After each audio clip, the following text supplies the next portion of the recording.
Donald John Trump, a name carved into the marble of modern memory, loud, gold-plated, brash as a storm.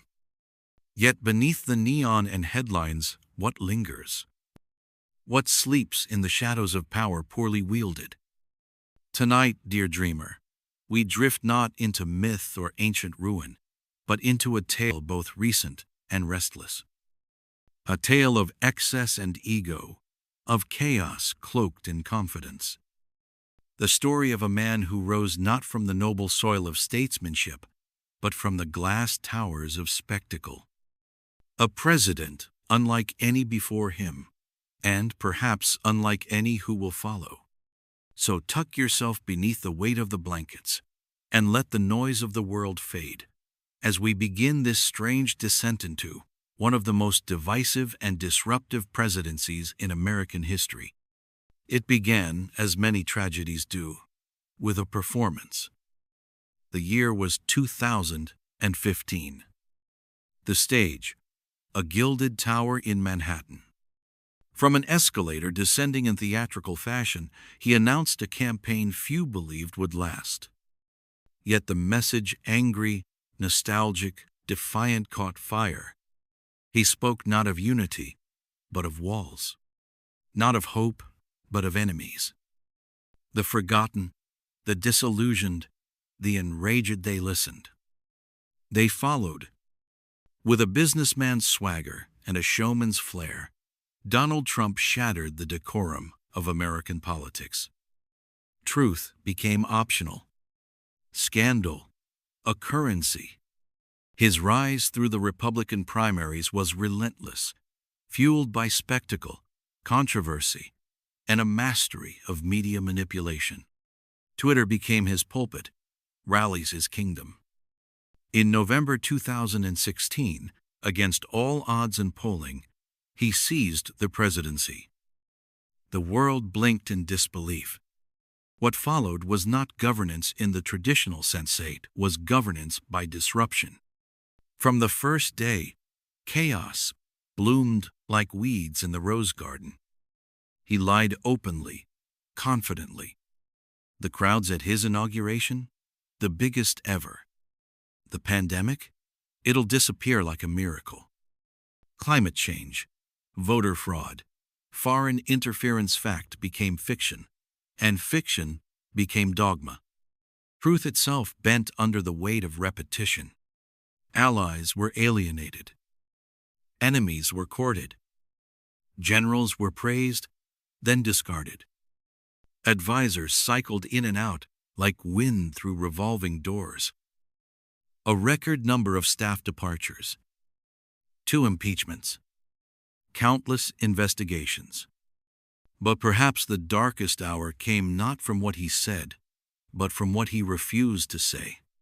In the waning days of his presidency, as votes were counted and democracy held its breath, he clung to power with desperate fingers. Lies of a stolen election gave rise to insurrection. And on a cold January day in 2021, the Capitol trembled under the feet of those he had roused as supporters, his soldiers of disinformation. They carried flags. They wore horns. They smashed windows and shattered illusions. And as the nation watched in horror, the president delayed. He tweeted. He watched. He hesitated. A commander who had unleashed chaos, only to let it burn. When the dust settled, history exhaled. He left the White House not with grace, but with grievance. Refusing the peaceful transition, he became the first president in modern times to skip his successor's inauguration. What remained in his wake was not a stronger nation, but a wounded one, torn, doubting, afraid. Economically, socially, spiritually, the divide widened. Pandemic mismanagement cost hundreds of thousands of lives. Alliances strained, trust eroded, institutions buckled under the weight of ceaseless self-interest. Historians, scholars, and citizens alike continue to debate where he stands among the pantheon of presidents. but in the dark mirror of democracy. The reflection he left behind was unmistakable. A leader who wielded division as a sword, ego as a shield, and truth as a plaything. And yet, as with all stories, the chapter closes. The lights dim. The noise quiets. Time, that patient scribe, continues its long work of remembrance. Donald Trump may forever haunt the edges of the American dream, not as a visionary, but as a caution. A reminder that power untethered from humility becomes fire. That fame is not the same as wisdom. And that democracy, for all its strength, is fragile in careless hands. Richard Milhous Nixon. A name that still echoes through the long, carpeted halls of American memory, part politician, part ghost. He was not born in darkness, nor did he rise with villainy in his eyes. And yet, like many who find themselves teetering on the ledge between greatness and ruin, he stepped forward and fell. So come, dear dreamer. Let your eyes grow heavy as we return to a time of wiretaps and whispers, of paranoia behind draped windows, of an empire disillusioned. Let us drift into a chapter where power cracked a man from the inside out. This is not a tale of monsters, but of a man undone. He was a child of modest means, born in a small Californian town in 1913, the son of a grocer and a devout Quaker mother. Hardship shaped him early. Illness and poverty chased his family like shadows. But Richard Nixon was a fighter. He clawed his way through law school, battled in the Pacific during World War II, and returned home wrapped in ambition. Politics welcomed him like an old, wary friend. First in Congress, then the Senate. And soon, too soon, some whispered he stood beside Dwight D. Eisenhower as Vice President of the United States. A young face with old eyes, Nixon climbed the rungs of power with calculation, always watching, always wary. But the American people did not trust him easily. He was sharp, but not warm. Intelligent, yet uneasy. When he lost the presidency to John F. Kennedy in 1960, his face sickly and sweating on television screens across the nationite was not just a political loss. It was a humiliation he would never forget. Defeat did not break him. It simmered within. And when, in 1968, amidst the flames of Vietnam and the cries of civil unrest, the nation called for order, he answered, calm, composed, and smiling that tight, weary smile, Nixon became the 37th President of the United States. He had finally arrived at the summit. But it is lonely at the top, and lonely men hear things. From the Oval Office, he watched the world through narrow blinds. Vietnam still burned, protests raged, and enemies seemed to multiply in every corner. But it was not war that would define him, not peace in China, nor arms talks with the Soviets. It would be the whispers and the tapes. It began with a break-in. Just a few men, caught sneaking into the Democratic National Committee headquarters at the Watergate complex in June of 1972. Strange, suspicious, but not catastrophic. Not yet. What followed was a slow unspooling of secrets.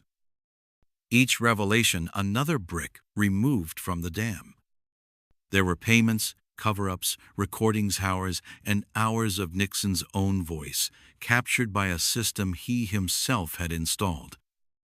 Paranoia, profanity, the chilling calculus of power spoken aloud. The nation listened in horror.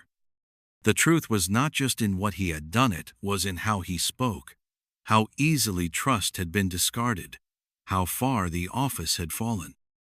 Impeachment loomed. His allies turned away. And so, on the 8th of August, 1974, with the weight of the Constitution pressing down on his shoulders, Richard Nixon did what no president had ever done before. He resigned. The man who had climbed so far now fell in silence. He boarded a helicopter that afternoon, waving one last time with those strange, awkward peace signs. Some wept. Others cheered. All felt something fracture. In the years that followed, he wandered the edges of political exile. He wrote, reflected, spoke of peace, of history, of redemption. But the stain remained. Watergate became a suffix, a symbol. Trust, once broken, was not so easily mended. Richard Nixon did not die a villain in exile. He was honored, remembered, even respected in some circles. But he never again sat at the heart of power. He had tried to outmaneuver truth. And lost. History does not forget, nor does it forgive easily. Richard Nixon's story is not just about corruption, nor simply about a fall from grace. It is a cautionary tale of ambition without restraint, of intelligence without humility, of leadership without trust. And perhaps, dear listener, in the quiet of this moment, we may find a lesson tucked between the headlines and the hush, that power is not merely taken, it is entrusted. And once betrayed, it rarely returns. Slobodan Milošević.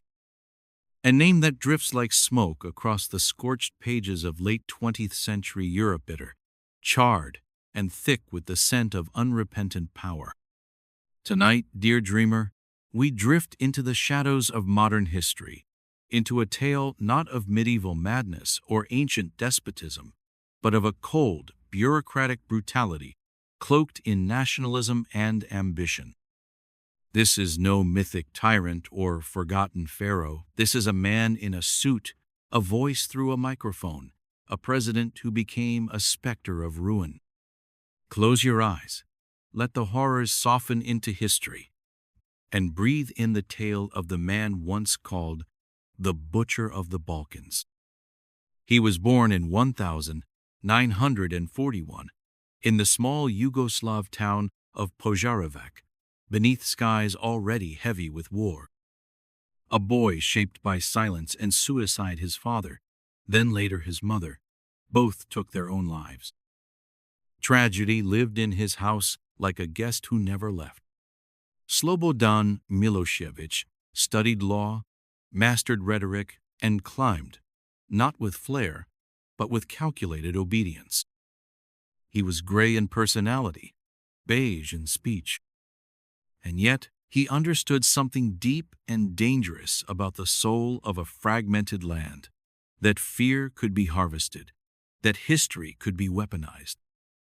By the late 1980s, Yugoslavia was crumbling.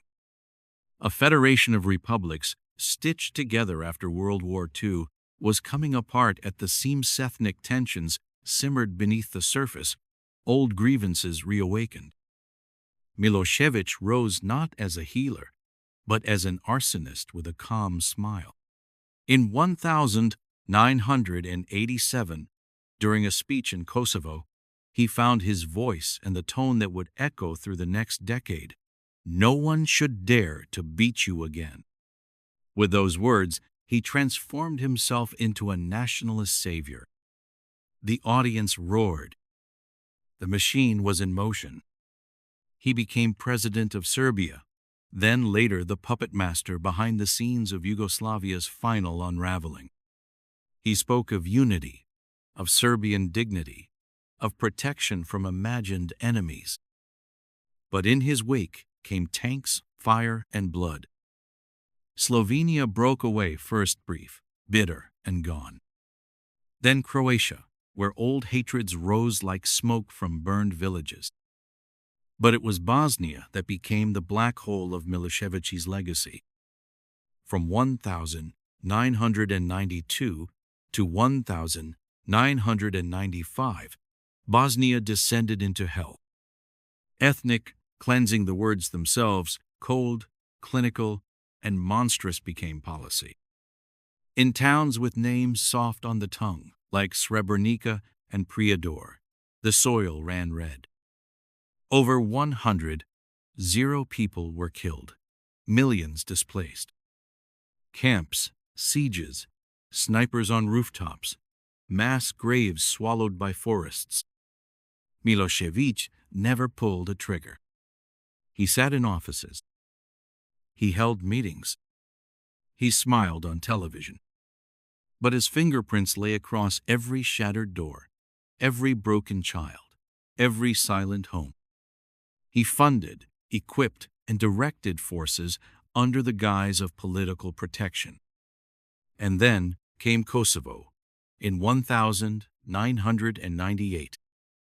Another conflict, another spiral of forced removals, executions, and suffering. The world could no longer look away. NATO intervened with airstrikes. Belgrade burned under foreign bombs, and still, Milošević remained defiant. But power, even when cloaked in fire, does not last forever. By 2000, the people had had enough. Years of war, isolation, and sanctions had strangled the economy. Empty shelves, cold homes, funerals that never stopped.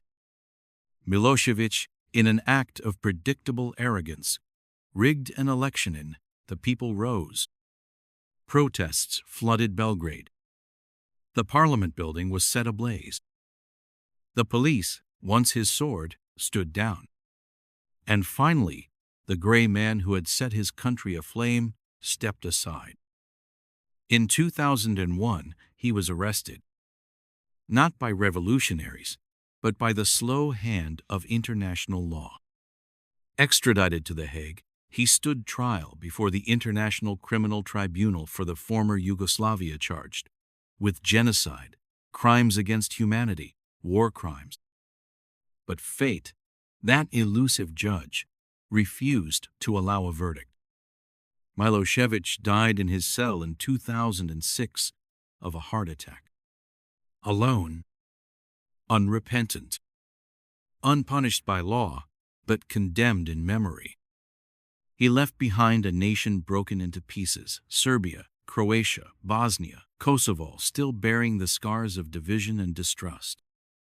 Where there had once been neighbors, there were now borders, ghosts, and graves. His legacy is not one of ideology or empire, but of devastation wrapped in flags. He is remembered not as a leader of vision, but as a man who turned fear into policy and silence into complicity. No monuments rise for him. Only the quiet grief of survivors. Only the ache of what could have been had peace, and not power, been his pursuit. Calvin Coolidge. A name that rests quietly in the corridors of American memory, untouched by scandal, unbothered by war, and seemingly as still as the man himself. But sometimes, history's worst leaders are not those who set the world ablaze, but those who simply watched it smolder. So tonight, dear dreamer, lie back and drift with us into the strange silence of a president who believed that doing nothing was doing everything. The year was 1923. The jazz age shimmered on the surface of American life, bright, buoyant, and oblivious to the fault lines underneath. It was a time of flappers and fortunes, radios and rising towers. But beneath it all speculation, inequality, and an unsupervised financial system beat like a quiet, frantic drum. Then, suddenly, President Warren G. Harding died. And so, in the stillness of a Vermont farmhouse, Vice President Calvin Coolidge was sworn in by the flickering flame of a kerosene lamp. He was a strange man for such a loud decade. Withdrawn, pale, known as Silent Cal, he spoke little, smiled rarely, and governed with an almost spiritual detachment. He once said, "The business of America is business." And for him, that meant government should vanish into the background, an invisible hand that refused to steady the wheel. Coolidge did not stir waves. He barely even made ripples. But what happens when the pilot of the ship refuses to steer? When the man entrusted with power watches the storm clouds gather and merely adjusts his collar? Under Coolidge, taxes on the wealthy were slashed. Regulations on banks, trusts, and corporations were dismantled or ignored. Workers' rights were stifled, farm prices collapsed, and a widening chasm grew between the glittering skyline and the crumbling countryside. It was the illusion of prosperity, a house built on sand. He vetoed relief for struggling farmers. He refused to recognize the deepening economic divides. He believed, perhaps sincerely, that government intervention would only make things worse. But worse was coming. Because while Coolidge slept soundly in the White House, Wall Street swelled with unchecked greed. Credit ran rampant. Speculation devoured savings. The machinery of the economy, so carefully polished on the outside, was rusting at the core. And in 1929, just months after Coolidge left office, it all came crashing down.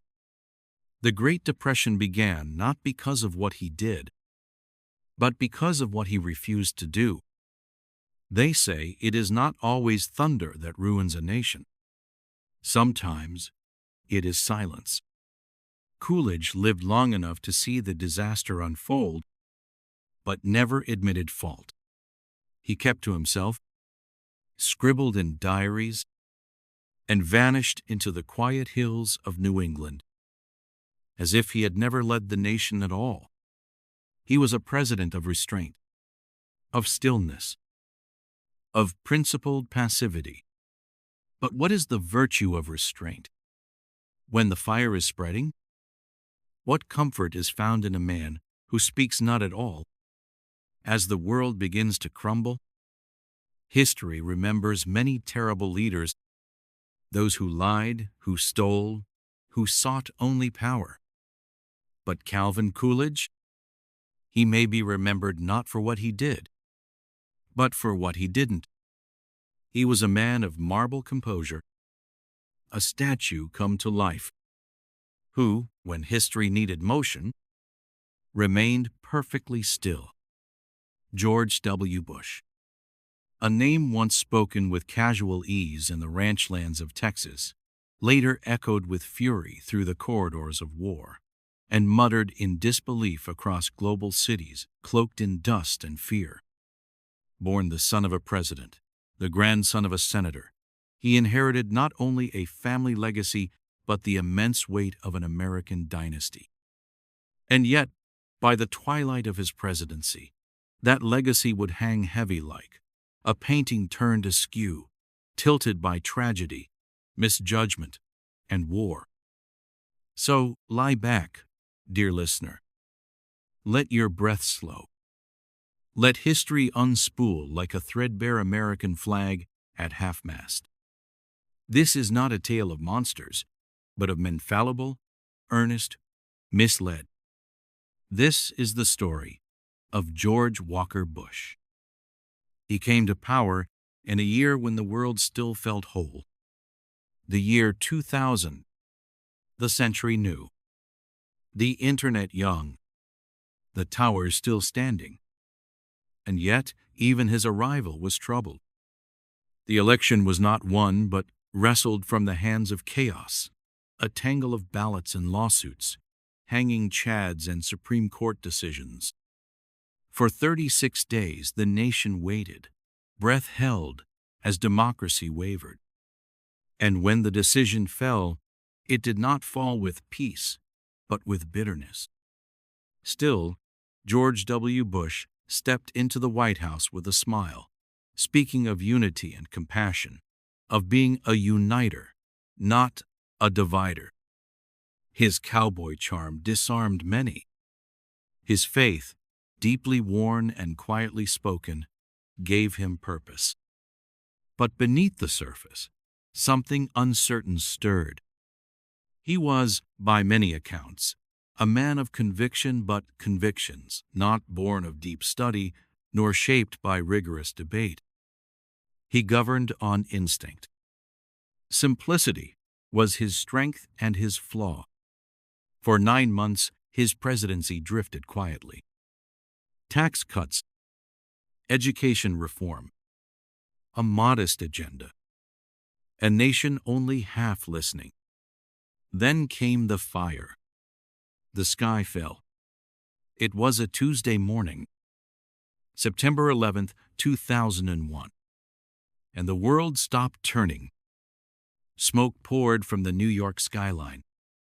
The Pentagon scarred. Flight 93 turned into ash.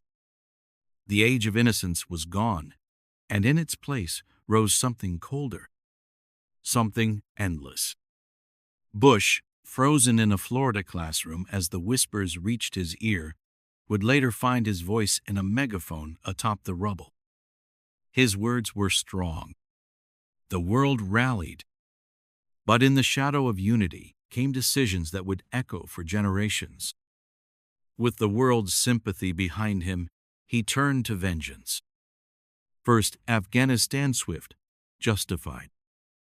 But then, Iraq, a nation that had not struck but whose leader was loathed. Intelligence was cherry-picked, warnings ignored, weapons of mass destruction never found. He told the world, "You're either with us or you're with the terrorists." And with that, nuance vanished. Shock and awe lit the skies over Baghdad. Statues fell. Flags rose. But victory was an illusion. The real war had only just begun. Years passed. American soldiers bled in deserts they could not understand. Civilians died in the crossfire of sectarian hate. A mission unaccomplished. A region destabilized. And all the while, the architect of the invasion, President Bush, pressed forward insulated by loyalty, unmoved by doubt. His popularity, once towering after 9/11, crumbled. Hurricane Katrina struck in 2000 and not only a storm of wind and rain, but of revelation. A slow, stumbling response exposed the inefficiencies of his administration. The poorest were abandoned, the richest untouched. A photo of Bush looking down on the flooded city from Air Force One would become a symbol of detachment, of power adrift. Then came the collapse. In 2008, the economy cracked open. Banks fell like dominoes. Homes were lost. Savings evaporated. A financial crisis, born of deregulation and corporate greed, came to roost during his final months. He had always championed the free market. Now, the free market devoured itself. By the end, he walked away not with applause, but with exhaustion. Approval ratings scraped the floor. His party in shambles. His name etched into history, but not for greatness. And yet, he did not vanish. George W. Bush retired to Texas, where he painted wounded soldiers, rescued dogs, and spoke little of war. In time, his image softened not because he changed the past, but because the future brought darker storms. In contrast, his missteps seemed almost quaint. But memory, dear dreamer, is not an eraser. What makes a leader fail? Is it ignorance? Arrogance? Or simply the weight of choices too large for one man to bear? George W. Bush did not seek to be cruel.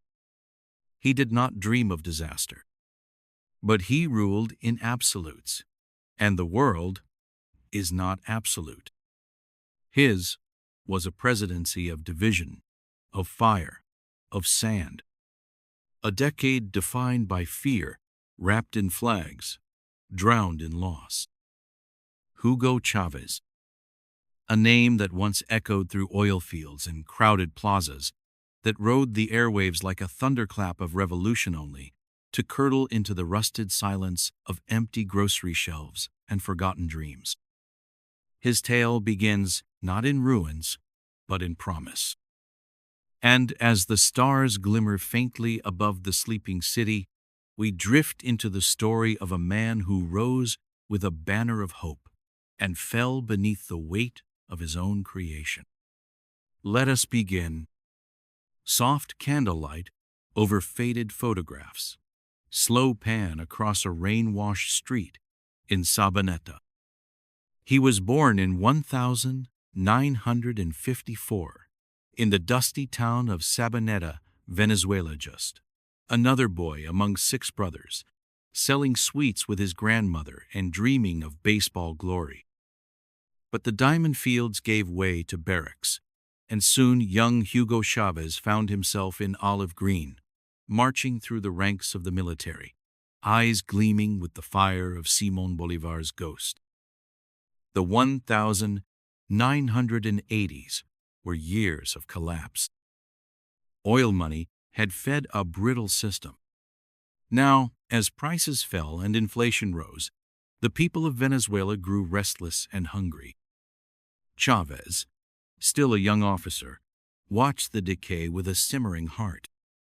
He founded a secret movement, El Movimiento Bolivariano Revolucionario, 200, a name as heavy as its ambition. Then came the moment. In 1992, he led a coup against President Carlos Andrés Pérez. Tanks rolled, guns fired, and yet the coup failed. Chávez was arrested. But when he addressed the nation on live television and spoke the words, "Por ahora," for no way sealed his myth. In defeat, he was born anew. Fade to black. Slow dissolve into candlelit crowds cheering, waving red flags. Released 2 years later, he emerged a populist hero. And in 1998, Chávez won the presidency. He swore to rewrite Venezuela's story. He would be the voice of the poor, the scourge of the corrupt, the dawn after darkness. The people believed him. They needed to. Zoom into a red-tinged sky, smoke rising over oil refineries, birds circling in silence. For a time, he delivered. He slashed poverty with oil-fueled programs. He nationalized industries. He gave speeches that crackled with fervor, his voice filling stadiums, echoing from murals, reverberating across Latin America. To some, he was a savior. To others, a strongman in disguise. But the oil would not flow forever. And Chávez built his revolution not on stone, but on sand. He tightened control, silenced dissent, jailed opponents, shuttered media outlets. The judiciary was packed with loyalists. Elections still came, but with every year, the machinery grew more distorted, more hollow. And when the people protested, he rallied the military, not to protect the nation, but to protect himself. In 2002, another coup rocked the palace. Chávez disappeared for 2 days. Some cheered, but he returned, defiant and angrier than before. He branded his opponents as traitors, his critics as enemies of the people. With every new decree, his power deepened, even as the nation's wounds bled openly beneath the surface. By 2007, he abolished term limits. He would stay as long as the people wanted him. But in the shadows, inflation whispered, corruption bloomed, and the oil, the lifeblood of it, all began to betray him. Pale hospital corridors, a flickering television, a weary face beneath a revolutionary beret. In the final years, Chávez grew sick. Cancer consumed him as quietly and ruthlessly as his own governance had consumed the state. He vanished from public view for weeks, then months. Rumors swirled. Photos were released, carefully staged. But the man who once stood for hours at podiums now spoke only in recordings, or not at all. He died in 2013, at the age of 58, amid tears and cheers, fury and mourning. But death is not disappearance. His legacy lingered in long breadlines and shuttered hospitals, in blackouts and broken industries, in the fear that comes not from chaos, but from order imposed by the wrong hands. Nicolás Maduro, his chosen successor, carried the torch, but the flame had long since turned to smoke. What was left behind? A people divided. A nation rich in oil, poor in hope. A revolution that began with promises and ended with whispers in the dark. Wide shot of Caracas at night. Dim city lights flickering beneath stars. A soft breeze carries the echo of an old speech. Hugo Chávez was not a cartoon villain, nor a misunderstood saint. He was a man who wanted greatness, who saw himself in the marble gaze of Bolivar, and who believed that he alone could shape history's tide. But even the strongest tide must obey gravity. And history, patient, impartial, waits for no man. His voice once roared from balconies. Now it echoes in hollow corridors. The statues remain. The murals fade. The slogans, once chanted with fists raised high, drift into silence. There is no final verdict. Only this quiet moment. Bashar Al-Assad. A name that now echoes through the hollow ruins of cities once filled with laughter. A name whispered not with reverence, but with resignation. He was never meant to lead. Not truly. Not originally.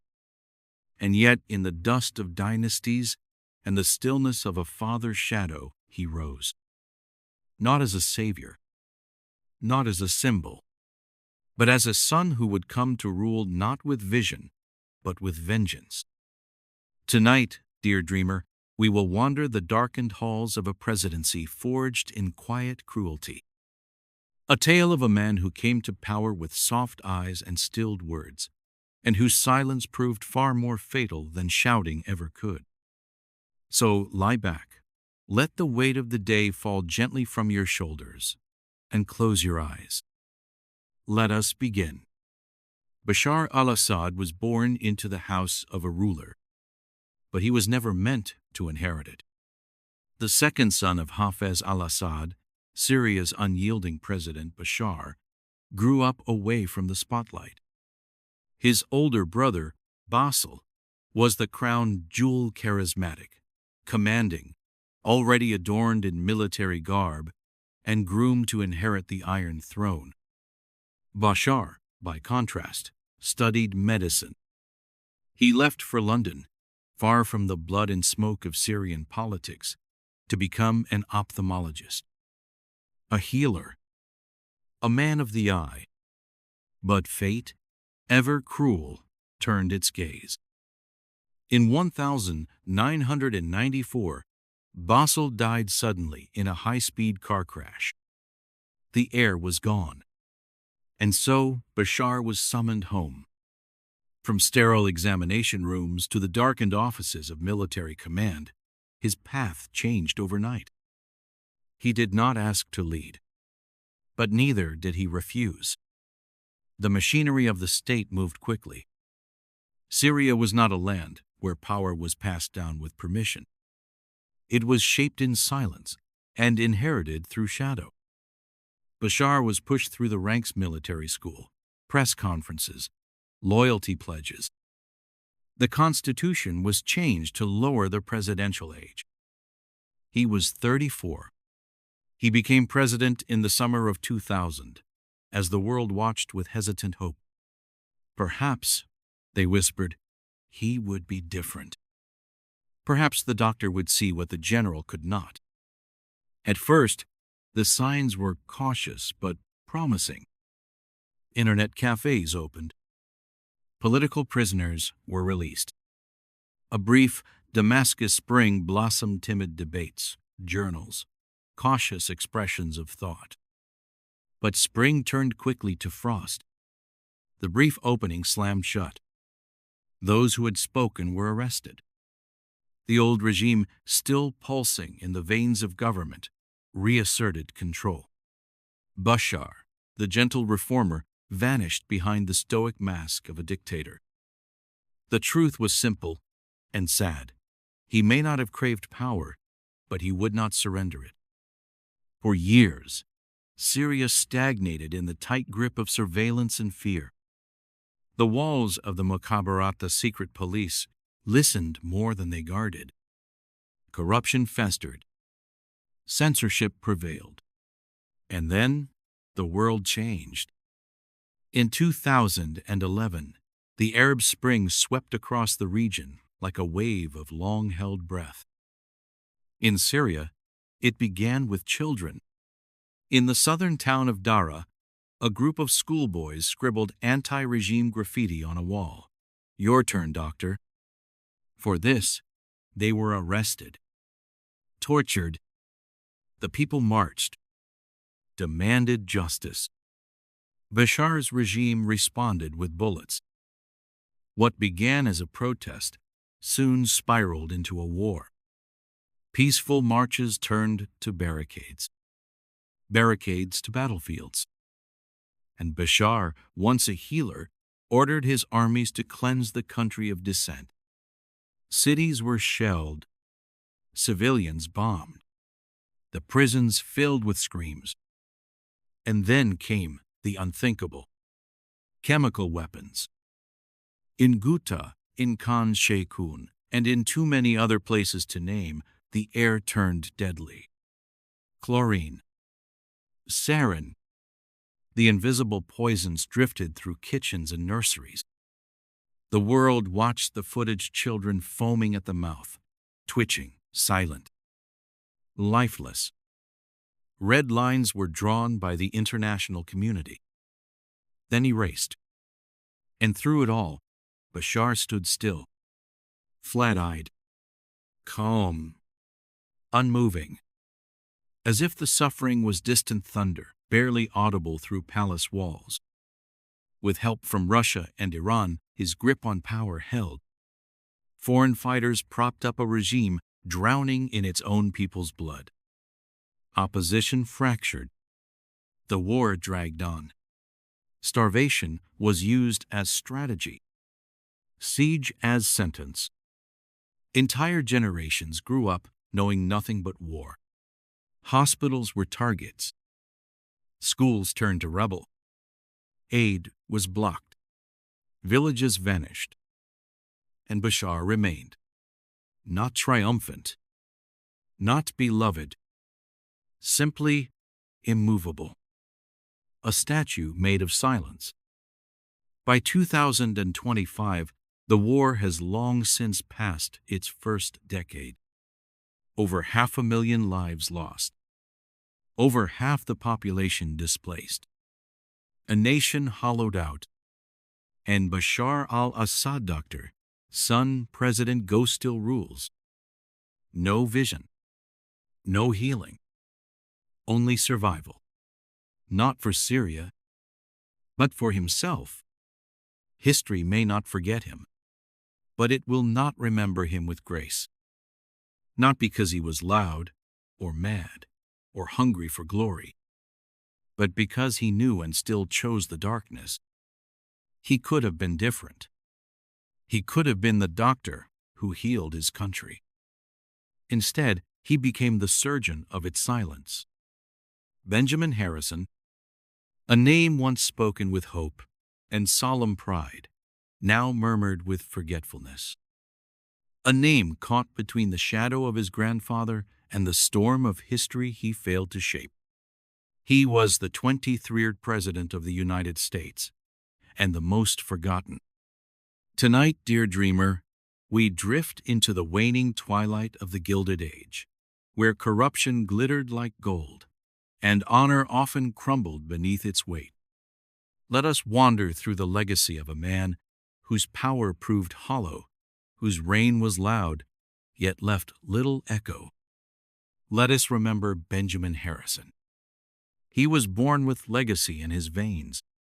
Benjamin Harrison came into the world in 1833 in Ohiocian of the Harrison dynasty, grandson of William Henry Harrison, the 9th president, whose own term was tragically short-lived. Benjamin's youth was marked by quiet ambition and dutiful education. A lawyer by trade, a Civil War officer by service, and a senator by circumstance. His rise was not swift, nor spectacular, but rather paved by party loyalty and gilded connections. In 1888, he ran for president not as a man of the people, but as a man of the party machine. He lost the popular vote to Grover Cleveland, yet won the presidency through the murky arithmetic of the Electoral College. From the very first moment, Harrison's power was borrowed, never truly his. The office sat upon his shoulders like a coat too large-tailored for a more commanding figure, but ill-fitting on this soft-spoken, aloof administrator. Harrison's presidency, from 1889 to 1893, unfolded not with glory, but with noise and silence. He oversaw the billion-dollar Congresso called not with pride, but with horror. For the first time, the federal government had spent a staggering sum lavishly doling out pensions, subsidies, and favors, while raising tariffs to punishing heights through the McKinley Tariff Act. The people cried out. Prices soared. Wages shrank. Trusts flourished while farmers withered. He signed the Sherman Antitrust Act, but never enforced it. He spoke against injustice, yet did little to stop it. He pledged protection for African American voting rights, then abandoned the cause when the South snarled. For 4 long years, Benjamin Harrison presided with moral rhetoric but political paralysis. A man who spoke of principle, yet walked only in caution. A president who governed from behind, frosted glass-distanced, proper, unfeeling. And all the while, the foundations of the republic trembled beneath him. By 1892, the nation had turned. The economy was on the brink of collapse. Labor unrest was rising, and the Republican Party was fractured between old-line protectors of industry and the restless voices of reform.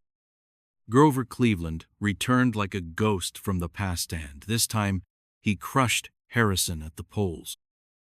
Even as Harrison mourned the death of his beloved wife Caroline during the campaign, the public offered him no sympathy. His presidency was deemed cold, wasteful, forgettable. He departed Washington in silence. No farewell address. No farewell crowd. And so, Benjamin Harrison faded. He returned to Indianapolis, to a quiet legal practice, to lectures and private life. When he died in 1901, there were no monuments raised. no enduring legacy engraved in stone. History closed its door gently and seldom reopened it.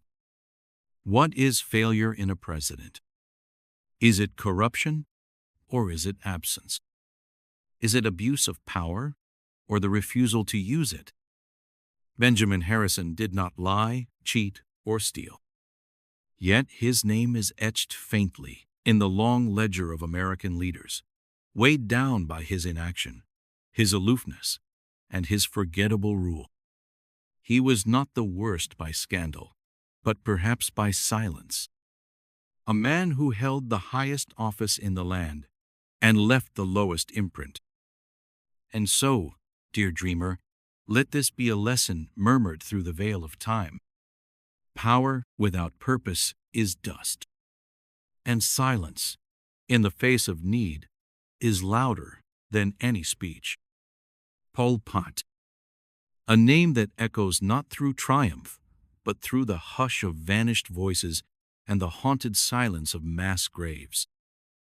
Neither king nor conqueror, yet he ruled with the same brutal certainty, proclaimed not by lineage, but by revolution. Born Salov Sar in 1925, in a modest Cambodian village near the town of Kampong Thom, he was a child of quiet rice paddies and slow-moving days. His family, though not noble, lived comfortably. A cousin danced in the royal court. A brother held a minor post in the colonial bureaucracy. But Pol Pot's future would not follow the patterns of tradition. In Buddhist monasteries, he learned stillness. In French colonial schools, he learned distance. And when he traveled to Paris in 1949 on a scholarship, he found something far more seductive than art or language: the fervor of Marxist ideology. There, beneath the plane trees of the Latin Quarter, he joined the French Communist Party. But his mind wandered not toward class theory alone. It gravitated toward purity, toward utopia, toward the terrifying logic of wiping the slate clean. Returning to Cambodia in the 1950s, he stepped into a nation trembling under the weight of foreign power and royal fragility. The monarchy was fading. Civil unrest simmered beneath the surface. And in the chaos of post-colonial uncertainty, Pol Pot, quiet, soft-spoken, patient, began building a revolution. He would become the face of the Khmer Rouge, a radical communist movement that grew like shadow among the trees, promising freedom from imperialism, land for the poor, and rebirth for the nation. By 1975, they marched into Phnom Penh. The war had ended. The people cheered. But what followed was not peace. It was the beginning of one of the most chilling social experiments in history. Pol Pot declared Year Zero. The cities were emptied. Millions were marched into the countryside. Banks, schools, religions abolished. Families torn apart. Glasses, books, soft hand signs of intellect, now punishable by death. The peasant became the ideal. The educated became the enemy. Under his presidency, the nation became a prison without walls. He spoke rarely in public. He gave no grand addresses. But his presence was everywhere, in the paranoia of the guards, in the endless lists of names to be erased, in the loudspeakers that blared slogans in place of news. Those who questioned vanished. Those who remained starved. In less than 4 years, nearly 2 million Cambodians, roughly a quarter of the population, would die under his regime. From execution, exhaustion, malnutrition, and disease. The rice fields grew, but the people withered. The land was quiet, but beneath its soil, 1,000 silent screams. By 19 979, even silence could no longer protect him. Vietnam invaded, tired of border clashes and ideological friction. The Khmer Rouge collapsed. Pol Pot fled into the jungle, still claiming righteousness, still denying guilt. He never stood trial, never admitted wrongdoing. In exile, he remained a ghost, issuing orders from the shadows of bamboo groves, clinging to the remnants of a dream that had long since become a nightmare. In 1998, he died quietly in his sleep, in a simple wooden hut deep in the jungle. No final speech, no confession, just a body burning on a pile of tires and the smoke of a brutal legacy rising into the sky. He ruled without a crown, but his hands bore the weight of a kingdom's sorrow. A president not of policy, but of purges. A leader who promised paradise and delivered only ash. The name remains. The skulls remain. The silence remains. Jean-Claude Duvalier. Jean-Claude Duvalier was not forged in the crucible of leadership, nor tempered by the trials of merit. He was born to rule, not by choice nor acclaim, but by blood. In the humid heart of Haiti, in 1951, the child of fear took his first brother prince to a kingdom of silence. His father, François Papadoc Duvalier, had already transformed the nation into a haunted landscape of whispers and dread. He ruled with an iron hand cloaked in mysticism, cultivating a cult of personality that blurred the line between man and myth. When death came for him in 1971, he passed not just a nation to his son, but an inheritance soaked in shadow. Jean-Claude was just 19. A student of mild intellect, raised in seclusion, detached from the hardships of the streets below the presidential palace. The Constitution was amended to allow his succession. Parliament bowed. Ministers fell silent. The crown was lowered not onto the head of a man but onto a boy still learning to shave. They called him Baby Doc, a name almost innocent in tone, and yet the reign it heralded would be anything but. At first, there was stillness, a cautious hope among the people that the son might be softer than the father, that the iron cage might crack open to let in the light. Foreign diplomats spoke of liberalization. Journalists hinted at reform. But the machine had been built too well, its gears oiled with fear, its bolts tightened by greed. Jean-Claude did not resist it. He simply allowed it to keep turning. He kept the Tonton Macoute, Papadoc's brutal militia, intact. Their midnight visits, their whispered threats, their leather boots pressing into the throats of dissenters continued. But under Baby Doc, the violence grew less ideological, more transactional. The regime ceased to pretend it served the nation. It served only itself. Jean-Claude was not a tyrant in the mold of his father.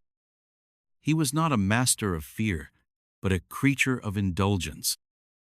He was not cruel by design, but by apathy. And in apathy, he allowed the slow rot of a nation. Millions in aid flowed into Haiti, funneled through humanitarian promises and international gestures. But instead of building schools or hospitals, the money disappeared laundered into luxury, siphoned into Swiss banks, transformed into cars, jewels, and designer clothes. His inner circle flourished. The people starved. In 1980, the illusion finally shattered. The president's wedding to Michelle Bennett, a socialite from one of Haiti's wealthiest families, was a pageant of grotesque extravagance. Costing over $3 million, the ceremony was held in a land where children died from hunger, where candles replaced electricity, where the bones of the poor lay in the dust. Thousands lined the streets, not in celebration, but in disbelief. The Union was political theater spectacle to bind the old elite with the new. But it only deepened the divide. Michelle's influence grew quickly, her family enriching themselves with state contracts and embezzled funds. Corruption, once hidden in shadow, now walked in daylight, clad in silk and gold. Outside the palace, unrest simmered. The 1980s brought economic collapse. Tourism faded. U.S. aid faltered. The streets grew restless. The press, once gagged, began to murmur. Even the Catholic Church, long complicit, started to speak against the regime. Teachers were fired. Journalists exiled. Still, Jean-Claude floated above it all, aloof and indifferent, cocooned in comfort. He had no answers. He gave no speeches. He offered no vision. He simply watched as the walls cracked. By 1986, the protests could no longer be silenced. Demonstrations ignited across the country. Rubber tires burned in the streets. Bodies fell. The once untouchable regime began to flinch. And then, with a whimper rather than a roar, Baby Doc fled. On February 7th, 1986, under mounting pressure from the United States and facing a nation on the edge of explosion, Jean-Claude Duvalier boarded a U.S. Air Force jet with his family and flew into exile. He left behind a looted treasury, a ruined economy, and a people broken but not beaten. His departure marked the end of the Duvalier dynasty, but not the end of its shadow. Haiti would struggle for decades to repair what had been dismantled in 14 years of silent collapse. Jean-Claude Duvalier lived comfortably in France for many years. In 2011, he returned briefly to Haiti, to the astonishment of the world. Some still feared him. Others jeered. A few even welcomed him, proof of how trauma can twist into nostalgia when justice is denied. He died quietly in 2014, never held accountable. His legacy is not one of grand evil, but of small, relentless betrayals. Not of fire and blood, but of silence and theft. He did not wield terror. He inherited it. And he did not stop it. So ends the story of a president who reigned not through vision, but through vacancy. A ruler not of iron, but of gold-plated emptiness. A child king who became a man, but never a leader. Mobutu Sese Seko Kuku Ingbendu Wazabanga. A name as elaborate as the illusions he wove. A name that would become synonymous with the slow decay of a nation once full of promise. He styled himself the all-powerful warrior who goes from conquest to conquest, leaving fire in his wake. But in time, the only thing left smoldering was the spirit of Zaire. Once, in the heart of Africa, the Congo River flowed past thick jungles and rusted dreams. Belgium's colonial ghosts still lingered in the soil, and raw power waited to be seized. It was in this vacuum that Mobutu emerged. A young army officer with a talent for loyalty and betrayal alike, Mobutu first played the role of a shadow. Quiet, watchful, calculating. In the post-independence chaos of the 1960s, Congo splintered, its fledgling government paralyzed by inexperience and infighting. Prime Minister Patrice Lumumba, passionate but politically naive, was seen as a threat by the West, and in 1961 he was executed, disappeared, reduced to a whisper in history's ear. Mobutu, meanwhile, stood in his uniform, hands clean, eyes forward. By 1965, he staged his second coup, this time in his own name. A president now, the president, a soldier king in leopard skin hats and thick-framed glasses, cloaking tyranny and spectacle. He renamed the country Zaire, and in doing so, rewrote its identity. Colonial relics were stripped away, or so he said, in a sweeping campaign he called authenticité. Foreign names were banned. European suits replaced by embroidered robes.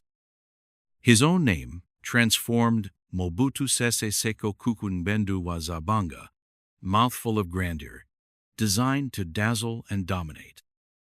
But beneath the surface, rot. He ruled not through the power of institutions, but through the cult of his own personality. His face adorned every wall, every banknote, every schoolroom. Children sang his praises. Villages performed dances in his honor. He was not merely presidente, was myth, messiah, monarch. And, like so many myths, he became untouchable. Over the years, billions in aid flowed into Zaire, from the United States, France, Belgium, all fearful of Soviet influence. Mobutu played the Cold War like a chessboard. In return for loyalty, he was handed carte blanche. And he used it. Palaces rose in the jungle, stocked with French champagne, gold-plated taps, and private airstrips.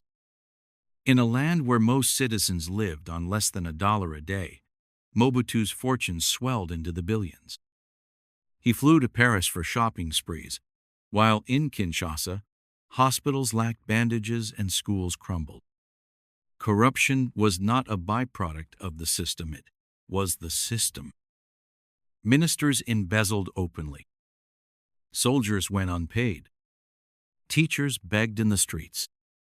And still, Mobutu stood before the cameras, draped in ivory, speaking of unity, of African pride, of destiny.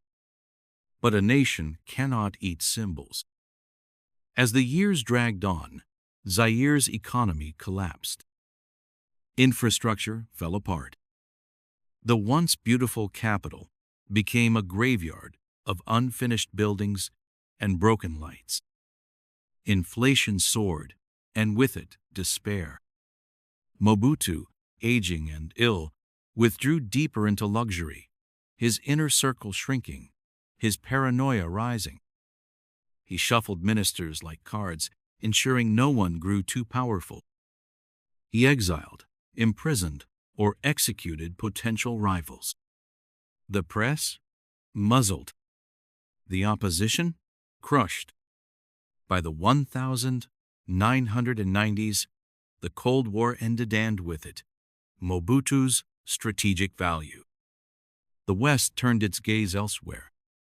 Aid dried up. Discontent boiled over. Civil war ignited. From the east came a rebel tide, led by Laurent Désiré Kabila, backed by Rwanda and Uganda. As rebel forces advanced, city by city, Mobutu, now weakened by prostate cancer, watched his empire shrink. No longer the master of fire and conquest, he became a relic, bloated, shivering, abandoned. He fled the country in 1997 after 32 years of rule. His palaces were looted. Statues fell. Crowds jeered. He died months later in exile in Morocco, buried without state honors, without ceremony, without home. Zaire, his invention, was renamed once more back to the Democratic Republic of the Congo. His legacy? One of illusion and decay. He had promised pride, but delivered plunder. He had built a cult, but not a country. And in the end, his name so grand, so gilded, became a cautionary tale. For what is power when it feeds only the self? What is leadership when it serves only a shadow? Mobutu's reign is over, but the echoes of his rule still ripple through the Congo's rivers like whispered regrets beneath a starless sky. So sleep as the jungle reclaims the palaces and the gold fades to dust. Saparmurat Niyazov, a name that once echoed across the deserts of Central Asia like a whispered command, caught between the shifting sands and the stillness of authoritarian power. He was not born into greatness, nor into infamy, but somehow, in his wake, he left behind both. His rise was improbable, his rule surreal, and his legacy a strange theater of golden statues and silenced voices. Born in 1940 in the Soviet Republic of Turkmenistan, Niyazov's early life was marked by orphanhood. His father perished during World War II. His mother and two brothers were said to have died in the Ashgabat earthquake of 1948, a disaster so devastating it erased tens of thousands in a single tremble. From the ruins, a boy emerged, alone, swept into the arms of the state. He became a child of the system raised not by family, but by institutions. Soviet boarding schools, party mentorships, a life defined by hierarchy, obedience, and slow, relentless ascension. By the 1980s, he was a trusted Communist Party loyalist, a bureaucrat with no known flair, charisma, or ideology beyond devotion to the state. And yet, when the Soviet Union began to splinter in the early 1990s, Niyazov clung to power with an astonishing grip. In 1991, Turkmenistan declared independence. And in the vacuum of post-Soviet uncertainty, Niyazov declared himself president for life. What followed was a rule unlike almost any other in modern times. At first, there was stability, or what seemed to be. The streets were quiet. The opposition was quieter still. But beneath the surface, a peculiar transformation was underway. A transformation not of politics alone, but of reality itself. He renamed himself Turkmenbashi, leader of the Turkmen, and set about recasting his nation into a monument to himself. Cities, airports, meteorological stations, even a species of melon bore his name. The month of January became Turkmenbashi, and April was renamed after his mother. School children recited his virtues in classrooms. The elderly praised him on television. Statues of his likeness multiplied across the land, including one gilded colossus that rotated to face the sun. There was a book, Runama, a spiritual guide written by Niyazov himself, or so he claimed. Part autobiography, part national scripture, part myth. It was required reading in schools and universities, studied alongside mathematics and history, sometimes even in place of them. Drivers seeking a license had to be tested on its contents.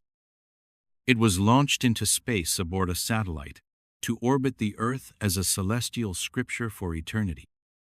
And while his cult of personality expanded skyward, daily life for ordinary Turkmens grew more constrained. Niyazov closed libraries in rural areas, insisting that the people there did not read. He shut down hospitals outside the capital, saying centralized care was more efficient, though few could afford the journey to reach it. He banned opera and ballet, calling them irrelevant to Turkmen culture. He forbade long hair on men and gold teeth, declaring such adornments unseemly. He outlawed lip-syncing and car radios. Smoking in public, too, was banned after he himself gave up cigarettes following heart surgery. All the while, dissent was smothered beneath layers of fear. Political opponents disappeared. The media became a mirror, reflecting only the president's image, his declarations, his moods. Elections were staged with single candidates. Term limits were abolished. And always, the golden gaze of Turkmenbashi loomed watching, waiting, unblinking. By the early 2000s, Niyazov's health declined. Yet even then, the stage remained his alone. Ministers and advisers publicly wept for his wisdom. Songs were composed in his honor. His face stared out from currency, from textbooks, from the television screens that filled the silence of a muzzled nation. And then, in 2006, silence of another kind. Saparmurat Niyazov died suddenly of a heart attack. There was no warning, no chosen successor, just absence. An eerie stillness over a nation conditioned never to look away. In death, as in life, his legacy resisted clarity. His successor began dismantling pieces of the cult-restoring old month names, reopening hospitals, easing bans. But statues still stood. The runama still sat on bookshelves, if less reverently. And the fear he instilled lingered in minds and memories, a soft echo that outlived the man. So ends the tale of Turkmenbashian orphan turned emperor, a man who bent reality into reflection, who ruled not merely a country, but a dream of himself. His power was absolute, but hollow. His voice omnipresent, but disconnected. His glory self-fashioned, but brittle. And in the end, he left behind a golden image that could neither speak nor listen, only stare, forever toward the sun. Antonio López de Santa Anna. He wore the uniform of a general, but bore the heart of a gambler. A man of dazzling charisma and crippling contradiction, who rose not once, not twice, but 11 times to the presidency of Mexico, only to leave it broken, humiliated, and bleeding. He called himself the Napoleon of the West, and in his mind, perhaps he was. But where Napoleon carved empire, Santa Anna wandered endlessly through ruin, always circling back to power drawn to it like a moth to flame. Born in 1794 in the steamy lowlands of Veracruz, Santa Anna began his life under Spanish colonial rule, the son of a modest bureaucrat. As a young man, he found his way into the military, not for love of country, but for love of opportunity. He quickly learned that glory came not to the most principled, but to the most adaptable. And he adapted first to the Spanish crown and then to the revolution against it.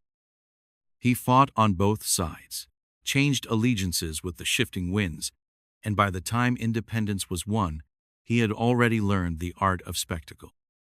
He was handsome, theatrical, fond of parades, and knew well how to pose beneath a waving flag.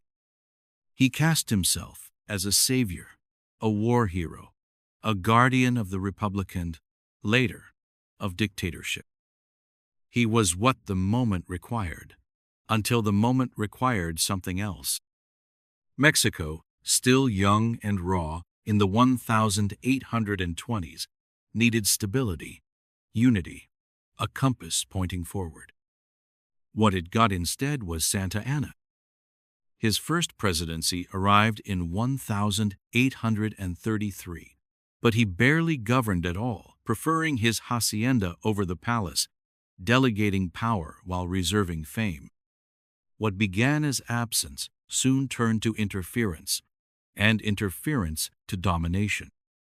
He disbanded Congress. He repealed liberal reforms. And when rebellion rose in the northern territory of Texas, Santa Anna seized the chance to prove himself the warrior leader he always imagined he was.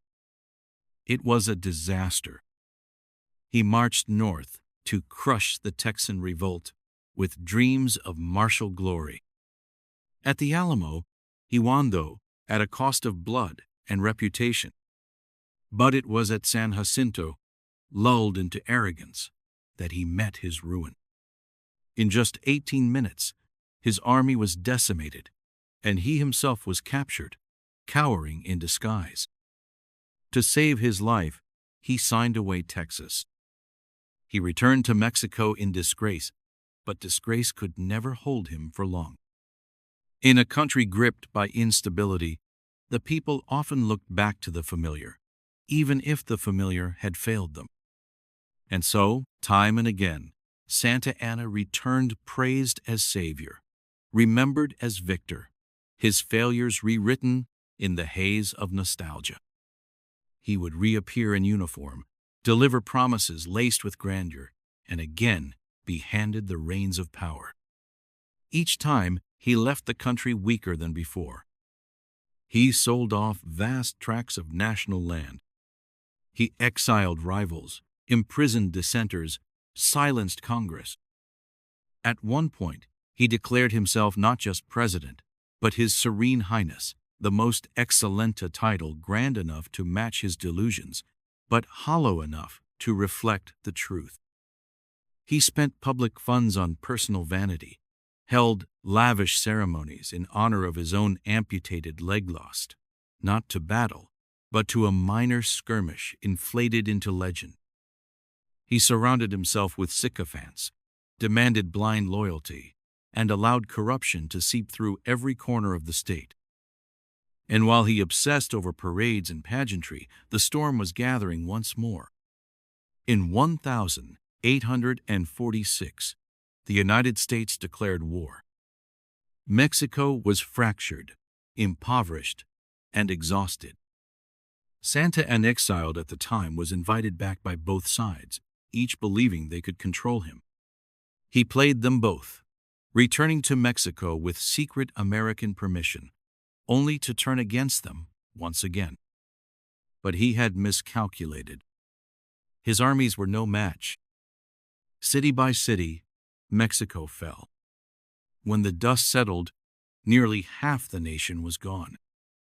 California, Arizona, New Mexico forever, lost. A country torn in half, while Santa Anna fled once more. And yet, astonishingly, his story did not end there. In the 1850s, with Mexico once again spiraling into chaos, he returned one last time as dictator. Old, tired, and deluded, he ruled through fear and delusion.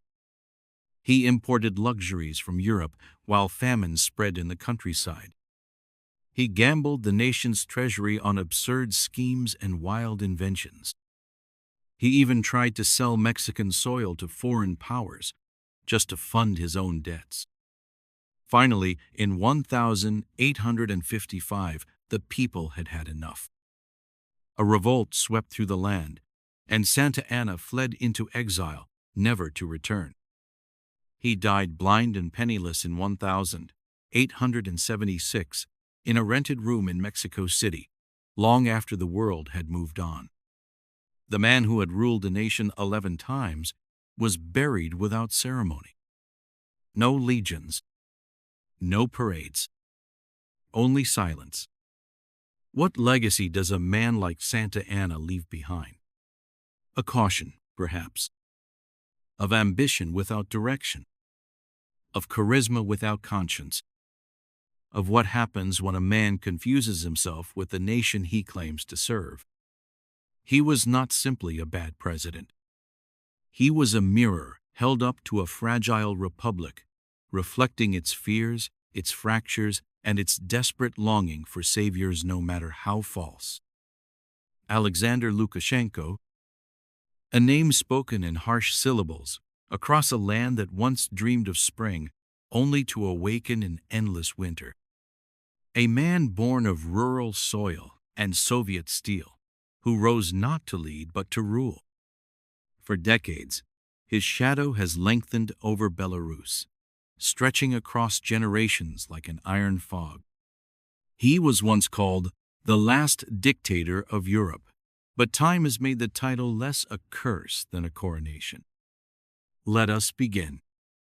In the eastern fold of Europe, between mighty empires and quiet marshes, there lies a country built on memory of wars endured, of identities erased and reclaimed. Belarus, a land of resilience, often overlooked, often misunderstood.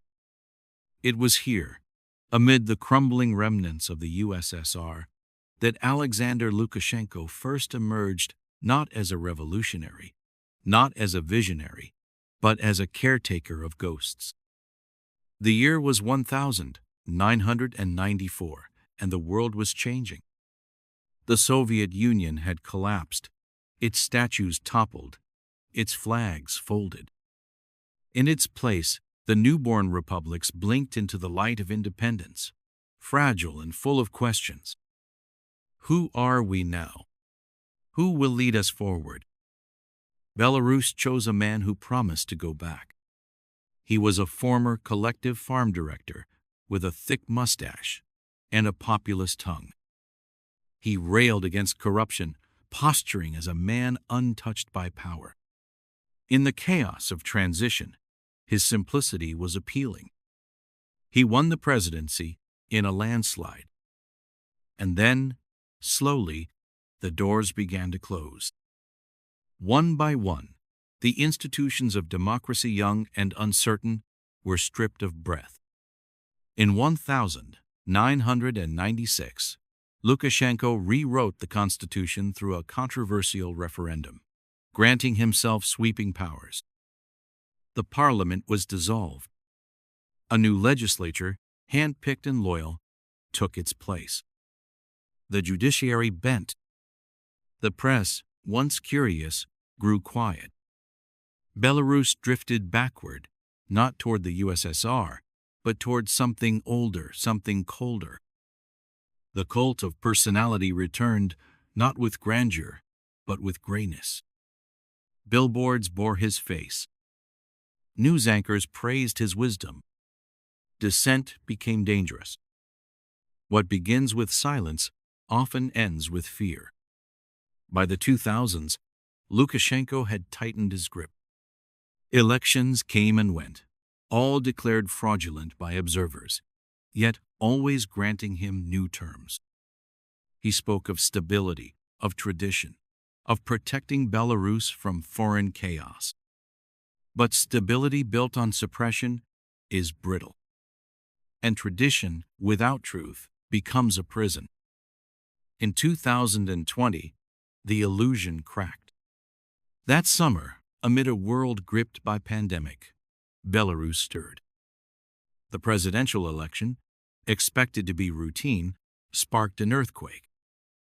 Svetlana Tikhanovskaya, the wife of an imprisoned opposition blogger, stepped into the race and captured the hearts of millions. The people rallied. They marched, they sang, they demanded change, and Lukashenko responded with fury. The streets filled not with joy, but with batons. Protesters were beaten, jailed, disappeared. The cries of freedom echoed through alleyways and into exile. Lukashenko clutched power like a drowning man clings to stone. He stood in a bulletproof vest, rifle in hand, in front of his palace defiant, isolated, absurd. The world watched. And yet, the silence remained. Over time, a ruler becomes a relic of his own making. Sanctioned by the West, propped up by Moscow, Lukashenko's Belarus became a frozen stat, neither past nor future, only the long now. The economy withered. The youth fled. The prisons filled. He declared victory again and again, each time hollower than the last. Even the myths he built began to crack his strength, his wisdom, his connection to the people. They no longer believed. But belief was never his currency. Fear was, and fear, too, decays. In the end, what is a president who no longer presides, but imprisons? What is a nation that cannot breathe, cannot vote, cannot dream? Alexander Lukashenko remains in power, but not in history's favor. His reign has become a monument to missed moments, to freedom denied, to the strange and sorrowful endurance of autocracy in an age that longs for light. Not every tyrant shouts. Some whisper lullabies of order while they slip the lock behind you.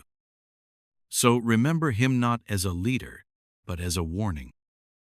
A chapter that begins in hope and ends in hush. Mohamed Siad Barre. He came from the dust-choked plains of Italian Somaliland, a boy who once herded goats beneath the cruel sun, only to rise and place a nation beneath his own shadow. Born in 1919 in a region carved by colonial blades and left to fester in uncertainty, Barre grew up with the scent of empire and rebellion clinging to the wind. He joined the colonial police, then studied in Italy and the Soviet Union, learning the languages of order, control, and ideology, tools he would one day wield like weapons. When Somalia emerged in 1960 from the fading grasp of colonizers, it stood fragile and raw. A republic in name, but uncertain in form. Power passed between politicians, parties bickered, and the dream of unity frayed. Then came 1969, and with it death. President Abdurrashid Ali Shermarke was assassinated by his own bodyguard. The nation trembled. And in that moment of confusion, a man in uniform stepped into the void. Siad Barre, by then a major general, led a bloodless coup, promising to save the country from itself. The people welcomed him with weary hope, mistaking silence for peace and certainty for strength. Barre declared Somalia a scientific socialist state, aligning with the Soviet Union and fashioning himself as both father and philosopher. His face adorned posters. His words filled classrooms, and his power crept into every corner of Somali life. The Supreme Revolutionary Council he led abolished the constitution, dissolved parliament, and banned political parties. A single man replaced the machinery of democracy, and in doing so, Barre set his courses low and deliberate toward absolute rule. He promised modernization and literacy. He nationalized banks and industries. For a time, the surface glittered. New roads, new schools, a semblance of progress. But beneath that surface, something darker took root. Barre began to rewrite Somali identity. Clan loyalties, ancient and delicate, were declared enemies of unity. Yet, in practice, he played them like a master of division, favoring his own Marahan clan while crushing others with calculated brutality. Dissent became treason. Thought became threat. And then, in 1977, the winds of ambition stirred again. Barre launched an invasion of Ethiopia's Ogaden region, claiming to reunite ethnic Somalis under one flag. It was a gamble reckless and blinding. At first, Somali forces advanced swiftly. But Ethiopia, backed by the full might of the Soviet Union and Cuban troops, turned the tide. Barre's armies were driven back. Tens of thousands died. And the Soviet Union, disillusioned, abandoned him. In response, Barre turned to the West seeking aid, arms, and relevance. The United States, caught in Cold War paranoia, accepted. Weapons flowed once more. And so the cycle of repression tightened. By the 1980s, Barre's regime had become a machinery of fear. Torture chambers, secret police, surveillance, and propaganda. The literacy campaigns and grand slogans faded into ash. Corruption bloomed like rot in an abandoned house. His paranoia deepened. Opposition groups, often drawn along clan lines, rose in revolt. And Barre responded with fire. The Isaac genocide, carried out from 1987 to 1989, remains one of the darkest stains upon his rule. In the north, where the Isaac clan formed the backbone of rebellion, entire cities were shelled into ruin. Civilians were rounded up. Mass graves filled the cracked earth. It is said that over 200 lives were taken silently, mercilessly. And still, Barre clung to power. In 1991, it all came undone. Rebels closed in on Mogadishu. His once loyal generals defected. The state collapsed into chaos. Barre fled the capital, his convoy burning through the city like a funeral procession. He vanished into exile, first to Kenya, then Nigeria. Somalia, left behind, descended into warlordism, famine, and fragmentation. The old president died in 1995, alone and irrelevant, far from the land he had once ruled with iron breath. There was no grand funeral, no final monument, only a whisper of his name in a fractured nation still stitching itself back together. What remains of a ruler who shapes a nation into his own reflection? What legacy is left when fear is the foundation and blood the mortar? Mohamed Siad Barre believed in unity through control, in strength through silence. But in trying to erase Somalia's soul, he shattered its spine. Bill Clinton. In the flickering twilight of the American century, amid the gilded optimism of the 1990s, a man rose to power who spoke with charm, played saxophone on late-night television, and promised to feel the pain of the people he served. He was youthful, articulate, a product of ambition forged in the heat of hardship. A Southern boy from Hope, Arkansas, who climbed his way through the tangled thickets of politics, shaped by storms of scandal long before the presidency ever graced his path. His name was William Jefferson Clinton. But history would not remember him only for his victories. No, his name would settle uneasily among whispers of deception, disgrace, and squandered promise. Let us begin. Bill Clinton took office in January 1993, a Democrat crowned in the ashes of Cold War triumph. He inherited an America restless for Changeno, longer shadowed by nuclear threat, but adrift in moral ambiguity, economic uncertainty, and the birth pangs of the digital age. He promised health care reform. He promised unity. He promised a bridge to the 21st century.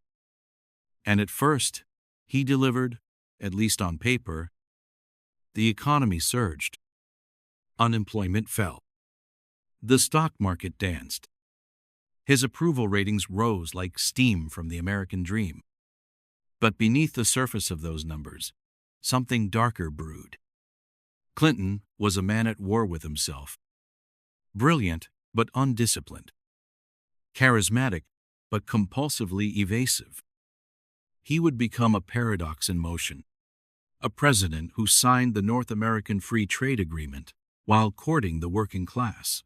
A leader who reduced the national deficit while expanding a punitive welfare reform bill that cut deep into the bones of the poor. In pursuit of political survival, He made bargains with his conscience-cutting deals, triangulating between ideologies, moving always with the wind rather than against it. He called it pragmatism. Others called it betrayal. But it was not policy that would damn him. Not entirely. It was something far more personal. The name was whispered first behind closed doors. Then it echoed across newspapers, cable channels, courtrooms. Monica Lewinsky. She was a young intern. He was the President of the United States. Their relationship, a reckless, hidden affair, would rupture the fragile dignity of the office and plunge the nation into moral theater. At first, he lied. I did not have sexual relations with that woman. He stared into cameras with practiced sincerity, denying what he knew to be true. But the truth, as it always does, slipped through the cracks. A blue dress, a recorded conversation, a grand jury, and with that, a presidency became a punchline. The House of Representatives voted to impeach him on charges of perjury and obstruction of justice. He became only the second U.S. president to face such a stain. Though the Senate would acquit him and he would serve out his term, the damage was done not just to his name, but to the institution he had been entrusted to uphold. What followed was not an exit adorned in glory. It was a quiet erosion. He left office with approval ratings intact, bolstered by economic prosperity and the illusion that stability had been preserved. But beneath the applause, there lingered rot. The seeds of polarization had been sown in his wake. The rhetoric of moral outrage had become a weapon. Partisan warfare, once tempered by restraint, now burned hot with vengeance. His legacy, murky and fractured, would inspire both nostalgia and disdain. Some would remember him as the man who balanced the budget. Others would recall the damage done to trust, to truth, and to the dignity of governance. In time, his scandals would be eclipsed by others more grave. But Clinton's saga was not merely a story of a man undone by lust. It was a cautionary tale of hubris, a parable of what happens when power bends too far towards self-interest. He had the intelligence to be great, the opportunity to be transformative. But history, ever watchful, does not record intention, only consequence.